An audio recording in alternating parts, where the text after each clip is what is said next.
Amigos, un gusto como siempre poder saludarles. Bienvenidos a Justicia Electoral a la Semana, un programa del Tribunal Electoral del Poder Judicial de la Federación. Y agradezco en esta ocasión que nos acompañe a Rafael Elizondo Gasperín. Él es consultor electoral y vamos a platicar de convencionalidad y justicia electoral, que tengo entendido es un término muy novedoso. ¿Cómo estás? Qué gusto, bienvenido. Muchas gracias, Lupita. No, al contrario, gracias por la invitación con un tema tan interesante. Oye, además reciente, ¿no? Es un tema que está en estos momentos en boga, no quiero decir de moda, pero que es en estos momentos se está retomando, se está construyendo, ¿no? Me decías, empieza pues prácticamente en el 2010, pero platícanos, por favor, ¿qué es esto de la convencionalidad y, por supuesto, control de convencionalidad? Claro que sí, Lupita, muchas gracias. Efectivamente, como tú dices, es un tema que se está construyendo, en donde todos, autoridades, actores, investigadores, académicos, litigantes, todos estamos aportando constantemente elementos para construir esta nueva forma de control de convencionalidad.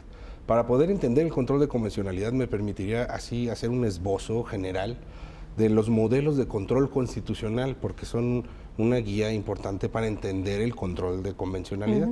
El control de constitucionalidad tiene dos grandes modelos, el austriaco o el control concentrado o difuso, y el control concreto, el modelo americano, el control concreto o concentrado. Son dos formas de ver y analizar y cuidar la Constitución, que todas las normas sean acordes a la Constitución, con características independientes, sumamente distinguidas uno del otro. El control concentrado lo ejerce en un solo órgano, de manera abstracta, no se necesita un agravio personal y directo, es un concepto de invalidez, puede tener incluso efectos erga omnes generales, y por el contrario está el control concentrado, ¿sí? Que se ejerce sobre actos o resoluciones. Si se necesita, ahí los efectos de la relatividad de los efectos de la sentencia son solamente al caso concreto. Entonces, por eso se dice que es un modelo americano concreto y difuso. Ahora, esto nos da pauta para entender cómo se ejerce el control difuso de convencionalidad. ¿Por qué difuso? Porque no está concentrado a un solo órgano, lo ejercen todas las autoridades. Incluso se ha llegado a extender a las autoridades tanto administrativas como jurisdiccionales, tienen hoy en día la obligación, están compelidas a ejercer ex oficio un control de convencionalidad. Ahora, ¿en qué estriba el control de convencionalidad? Es cuidar que efectivamente todos los actos, resoluciones, normas sean acordes a los convenios suscritos por el Estado mexicano, ¿verdad? Y a los convenios internacionales, en donde si una norma se contrapone, se haga prevalecer una interpretación que sea más favorable para el individuo, que sea más extensiva, que esté contemplada, un término que hemos escuchado, pro persona. Exacto, ¿no? Siempre es uno de los grandes principios rectores de ahora el control de convencionalidad y de los derechos humanos, ¿no? La progresividad, el pro persona, la indivisibilidad, es un gran paradigma, es un cambio generacional, conceptual, de la forma de buscar la armonía entre las normas y garantizar y tutelar los derechos, en este caso fundamentales, los derechos humanos. Entonces, el control de convencionalidad sí es algo que, si bien este tribunal ha sido pionero en control de convencionalidad, incluso antes de que oficialmente se instituyera por las autoridades, se vinieron siempre comparando y cotejando las normas y estos actos que fueran acordes con esta normativa y el corpus interamericano, ¿no? Que se hiciera prevalecer en esa inercia y que no se contrapusiera o se limitara un derecho fundamental, aunque estuviera regulado en nuestras normas, que fuera a contraponerse a este cuerpo legal internacional. Oye, necesitamos que nos estén revisando cada paso que se da en esta materia para que salgan las cosas bien. No, fíjate que más que estarlo revisando, estamos todos inmersos y estamos compelidos a que nuestro actuar, independientemente de la naturaleza jurídica que tengamos como autoridades, ya sea administrativas o jurisdiccionales, siempre se haga una interpretación lo más favorable para el individuo, que sea una interpretación extensiva, garantista, que en lugar de que restrinja sus derechos, y cuando haya una duda, en lugar de restringir, que se interprete favorable, que sea en su beneficio, ¿no? Sí. Entonces, que se recurre incluso a los aspectos internacionales, ¿no? Así es, así es. Ahora, para garantizar este control de convencionalidad, hay una serie de mecanismos y procesos, ¿no? Se puede llegar a él a través de la interpretación conforme, que es uno de los principios incluso con los que se ejerce control constitucional. Yo me permití empezar por el control constitucional porque van de la mano. Sí. Uno revisa la armonía con la Constitución y otro revisa la armonía con las convenciones. Los mecanismos, vías, procesos pueden ser incluso los mismos. En un proceso de control constitucional puede ejercerse control de convencionalidad. Puede revisarse que ese acto o esa norma no sea contrario no solo a la Constitución, sino a los convenios y al corpus normativo interamericano. Ahora, me decías que o nos decías a todos que este tribunal ha sido pionero. ¿En 2010 empezó todo este tema o viene de antes? Mira, viene de antes. Hay una serie de precedentes internacionales. Por ejemplo, en el caso Almonacid Arellano, del gobierno de Chile del 26 de septiembre de 2006, digamos que es pionero. Ahí es en donde empieza a abrirse esta brecha de ver a la luz de los convenios y de la normativa internacional esta nueva forma de entender los derechos humanos. Esto se replica, por ejemplo, en otro caso de los trabajadores cesados del Congreso en Perú el 24 de noviembre de 2006. Y en México es hasta el caso de control de convencionalidad de Rosendo Radilla. Este es un caso paradigmático. En el caso de Rosendo Radilla se tutelan los derechos fundamentales de manera extensiva, viene siendo un parteaguas en la forma en que se ve, se ejerce y se pide, se controle incluso el principio pro homine, ¿no?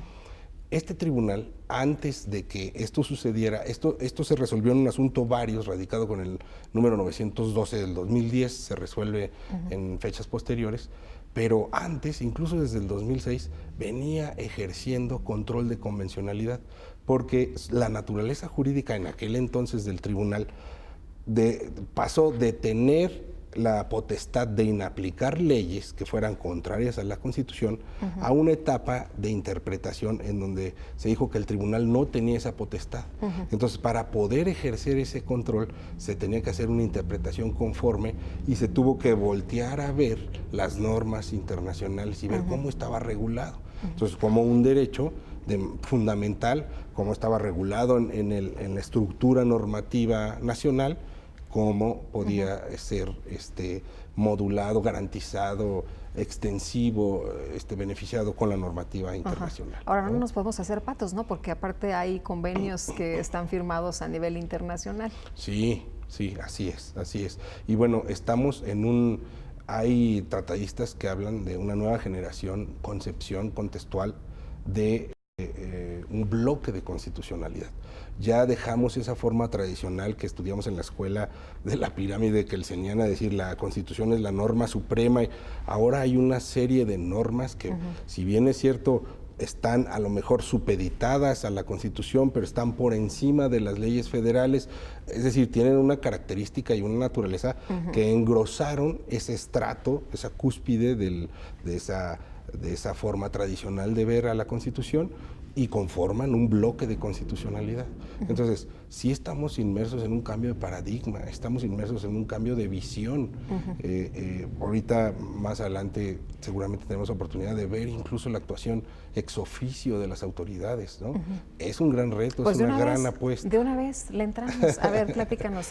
Mira, la utilidad y los efectos de la convencionalidad es precisamente el ver y espejear si un acto o una resolución en tu regulación interna no está aunque esté regulado en tu regulación interna, no está violando, trastocando, vulnerando, restringiendo algún derecho fundamental que esté en un ordenamiento interamericano, en donde el Estado mexicano haya sido parte, ¿no? Lo haya suscrito. Sí. O incluso en la jurisprudencia de la Corte Interamericana ahora nos vincula, más allá de los asuntos en los que haya sido parte el Estado mexicano, siempre y cuando se esté realmente potencializando un derecho humano y se esté garantizando. Entonces, el control de convencionalidad implica la actuación ex oficio, pero esto no quiere decir que sea arbitraria o caprichosa por parte de las autoridades. O sea, hay unas reglas y hay una serie de pasos.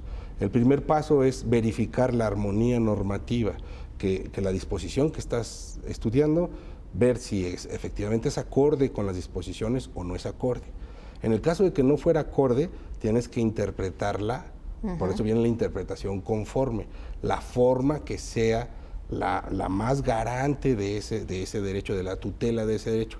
Y si ya en un tercer paso es imposible esa interpretación y solamente puedes subsanar o garantizar ese derecho mediante la inaplicación de la disposición que tú estás estudiando a la luz de una disposición internacional, entonces ya lo haces. Digamos que es la sanción, como es el paso más drástico, pero como toda actuar de toda autoridad, pues tiene que estar debidamente fundado, motivado, o sea, existe la obligación de actuar ex oficio. Sin embargo, hay que entender la diferencia entre el actuar ex oficio y el oficioso. Entonces, hay autoridades que tienen un actuar oficioso, que de acuerdo a su naturaleza jurídica y a sus atribuciones y funciones, tienen que hacer prevalecer la ley. Y hay otras autoridades que solamente actúan a instancia de parte, como los tribunales, que no pueden actuar de manera oficiosa, pero que una vez que reciben un planteamiento, entonces tienen que inclusive no ceñirse solamente a los agravios expuestos, tienen que hacer una suplencia a la eficiencia de la queja, tienen que ver de los hechos expuestos, tienen que de alguna manera su espectro con el que van a analizar el asunto, abrirlo, y entonces ver que sea conforme con la Constitución, que sea conforme con la convencionalidad, ¿no? Oye, ¿dónde surge el punto de tener tanto peso el tema de los derechos humanos? Mira, el tema de los derechos humanos es un gran parteaguas. En México, con la reforma al artículo 1 constitucional, se estatuye y se inserta el principio pro homine, el principio pro persona. O sea, las autoridades tienen la obligación de, en sus interpretaciones, hacer la que sea más favorable para el individuo, ¿no? Entonces, los actos y las resoluciones tienen que tener, digamos, ese tamiz. Ahí en esa reforma formalmente se instituye. Pero el cambio de los derechos fundamentales, pues es un cambio sumamente importante, trascendental, conceptual. Por ejemplo, hay varios avances. Antes teníamos conceptos de garantías individuales. Hoy en día son derechos humanos, ¿no? Antes teníamos... Ya no se puede decir, ¿no? Es como retroceder, garantías individuales. ¿No? Ha evolucionado, ¿no? Ajá. Es un concepto mayor que involucra a los individuos, con una serie de previsiones mucho más amplias, ¿no? Antes se hablaba de individuo y se habla de persona. ¿No? Antes se hablaba de derechos concedidos por el Estado. Hoy se habla de derechos reconocidos por el Estado. O sea, no independientemente... O sea, no me lo estás dando tú, es un derecho que yo me merezco. Así ¿no? es, que está reconocido, ¿no? Antes se hablaba, por ejemplo, de concesión de derechos en la ley nacional, ahora viene un reconocimiento de derechos, ¿no? Ese derecho que todos tenemos como personas está reconocido en nuestro sistema normativo, pero nosotros lo tenemos de suyo, ¿no? Entonces, sí es una modificación conceptual muy interesante, que te digo, nos lleva a un escenario también muy padre, porque, a ver, a los académicos, a los investigadores, a los que investigamos, a los litigantes, nos lleva también a hacer una serie de planteamientos y de espejear cómo un actuar puede a lo mejor estar en nuestra regulación normado de cierta forma, pero sí esté vulnerando un precepto contenido en el cuerpo internacional. Entonces puede haber un planteamiento. en ese sentido. El planteamiento a lo mejor puede ser no tan lúcido, no tan claro. Los peritos en derecho precisamente son los que integran los órganos jurisdiccionales, ¿no? A lo mejor darles el derecho, darles los hechos, para que nos den el derecho. En fin, es una dinámica en la que estamos inmersos todos. Claro. ¿No? Oye, dices, estamos inmersos todos, pero particularmente en el caso del Tribunal Electoral, porque a lo mejor se preguntan nuestros amigos del auditorio, bueno, ¿y qué tiene que ver la convencionalidad con el Tribunal Electoral? Ah, sí, claro, muchísimo. Tiene mucho que ver. A ver, los derechos fundamentales se aplican en todas las materias, ¿no? El derecho electoral tiene una fuerte tutela y aro de tutela de derechos fundamentales. Constantemente se está ejerciendo la tutela de derechos fundamentales en sus distintas etapas, desde la organización, la calificación, en todas las etapas del proceso. Hay derechos fundamentales que en algunas ocasiones se trastocan o se vulneran por algunas de las autoridades, y qué bueno que existen las instituciones, las vías y los procesos, porque es la única forma de reparar esas vulneraciones y esos daños. Entonces, el derecho a votar, a ser votado, a participar en las elecciones, son derechos fundamentales, ¿no? Y son derechos fundamentales electorales. El acceso a la información electoral, la transparencia electoral, son derechos fundamentales. De lo que hemos hablado en algunas ocasiones. ¿Cuáles son las principales aportaciones? ¿Cuáles dirías tú, cuáles son las principales aportaciones de la convencionalidad? ¿Esto que ya nos has mencionado? Bueno, sí, entre otras cosas. O sea, las principales aportaciones es, cambiar de paradigma, de forma de estudiar los casos y no quedarse solo con la regulación nacional. Estamos frente a supuestos inclusive de supranacionalidad, cuestiones más allá de nuestro ámbito territorial, por decirlo, por tratarlo de denominar así, a aspectos de supranacionalidad, porque son normas que están más allá de las normas nacionales, en donde si bien el Estado mexicano es parte porque la suscribe, comprenden un corpus, un cuerpo distinto, normativo, interamericano. Oye, entonces, uno pudiera pensar, bueno, en México hay tales leyes y tales normas, ¿y por qué tenemos que estar a lo mejor supeditados o por qué tenemos que estar relacionados con otras leyes que ni siquiera las hicimos aquí nosotros, ¿no? Claro. Esa es una buena pregunta, es una buena interrogante, porque esas leyes garantizan o de alguna manera están previendo, regulando disposiciones más genéricas de tutela de esos derechos fundamentales. A veces las normas, que la norma es algo muy frío, la norma es algo exacto, es algo tangible. El derecho y los derechos fundamentales es más allá de eso, es algo vivo, es algo cambiante, constante. Entonces, a lo mejor una norma, la expresión en una norma se puede quedar corto. La interpretación de esa norma es algo que le va a dar vida, ¿no? Lo estás traspolando de un aspecto frío, de blanco y negro, de papel, a una situación de hecho, con personas, con humanos. Personas, ¿sí? Le puedes cambiar la vida a alguien, ¿no? O le puedes destrozar la vida a alguien. Así es. Entonces, sí es un eslabón muy importante, es una forma conceptual diferente de verlo. Si tú me preguntas hoy, y en mis clases con mis alumnos, sí les digo que tenemos que tener la mente abierta, sí, claro. Open your mind, porque es una forma Oye, de pero ver además qué bueno, ¿no? Porque si te ponen a ti como individuo o como persona, bueno, retomando el término adecuado, en el centro para que tú seas el beneficiario de todo esto, pues qué mejor. Sí, así es, así es. Es una inercia positiva, es una inercia que va buscando realmente redimensionar el derecho, de pasar de un plano material solamente a un plano conceptual, claro, ¿no? Integral. Entonces, el control de convencionalidad le pone un ingrediente muy importante al estudio del derecho, al estudio de los derechos fundamentales. Y luego que en las leyes se ve bien bonito todo, ¿no? O sea, en la letra se ve todo perfecto, o sea, somos realmente un país no hombre, que todo lo aplica muy bien, que todo lo tiene muy bien, pero en la vida cotidiana, en la realidad, no es así. Así es, así es. Te digo, aquí lo importante, por eso digo, insisto, que el reto lo tenemos todos, es de hacer valer esos derechos, de reclamarlos cuando procede, cuando sea necesario, de estudiarlos todos y las autoridades de garantizarlos, ¿no? Entonces, implica una evolución fuerte que está en construcción.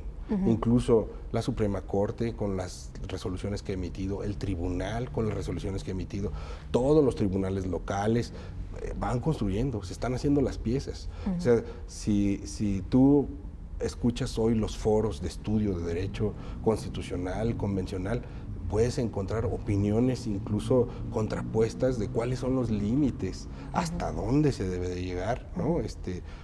Cuándo es prudente tomar una determinación y voltear a ver o no y aplicarlo. Entonces son temas muy interesantes, sí. Están en constante construcción. Ahora, en México es importante esto que tú mencionas, porque uno pudiera pensar que a lo mejor estamos rezagados en muchísimos temas, pero en curiosamente, se ha firmado por parte de nuestro país a nivel internacional muchos convenios, ¿no? Sí, sí, hay una amplia gama normativa de convenios, incluso la Corte Interamericana, la jurisprudencia que emita, te digo, en los asuntos en el que el Estado mexicano se aparte, es obligatorio.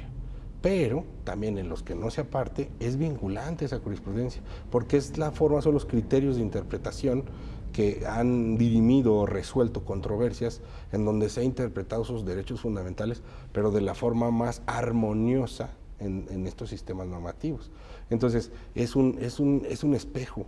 Ves primero a nivel nacional, y luego volteas a ver cómo está a nivel internacional, interamericano, y construyes o se teje ese argumento, pero en favor del humano, lo que sea progresivo, los principios rectores de progresividad, intransferibilidad, inalienabilidad, prohombre, todos tienen ahí esa vigencia, ¿no? Entonces, sí es una inercia muy padre. Sí cuesta trabajo, sí. También déjame decirte que de repente... Hay que tener la mente abierta, decías, sí, ¿no? Hace un momento. Cuando te platican o ves cosas, interpretaciones, tú dices, a ver, yo eso no lo vi en la escuela, cuando menos en mi generación no lo vi. No te tocó. No me tocó. Pero los chavos a los que ahora se les está instruyendo. Están inmersos y están obligados a ponerse a estudiar, a entenderlo, a ver. Y todos nosotros, los que no lo vimos, bueno, a ejercerlo, ¿no? A pedirlo, a limitarlo, a acotarlo. Entonces, como todas las herramientas a veces tienen el riesgo de generar distorsiones si las usas mal. Esta, por supuesto, si se usa mal, puede tener un impacto negativo. La idea es que tenga un impacto positivo, que cumpla su objetivo y su finalidad, que sea garantizar siempre de la manera más amplia en favor de las personas los derechos, ¿no? Ahora, qué bueno que estamos tocando este tema, porque a lo mejor tú decías, está el boom ahorita entre los investigadores, los especialistas, los estudiosos, pero los ciudadanos muchas veces no sabemos, no estamos cerca de estos debates, de estos temas, y no sabemos en realidad cuáles son los derechos ni qué es lo que más nos conviene. Sí, ahí fíjate que es muy importante hacer uso de las herramientas de comunicación que tienen los órganos, como este foro. Es muy importante que la gente también vea, cuando menos sembrar la duda y que le escarben tantito, ¿no? O sea, que se metan a ver las determinaciones, a ver los programas, a ver las entrevistas, a conocer las resoluciones, porque es la única forma de ir viendo cómo se va atemperando y se va matizando, así como este arco iris aquí, se van poniendo los colores, cada uno le va poniendo un pincel de color al tracto y al trayecto del control de convencionalidad. Entonces, las autoridades tienen una gran responsabilidad, por supuesto, pero los ciudadanos mexicanos tenemos también una gran responsabilidad de conocerlos, de hacerlos valer, de saber de qué están, dónde los puedo consultar, ¿no? ¿Cuál es el futuro, Rafael, de este tema de la convencionalidad, del control de la convencionalidad? Mira, yo siento una esperanza, así como un camino de amplitud, porque estoy viendo una modificación conceptual en la forma de estudiar el derecho. Y entonces el buscar y ver otros parámetros que te hagan más sólida tus decisiones, que te hagan más fuerte las determinaciones que tú tomas de manera más sólida, es mejor.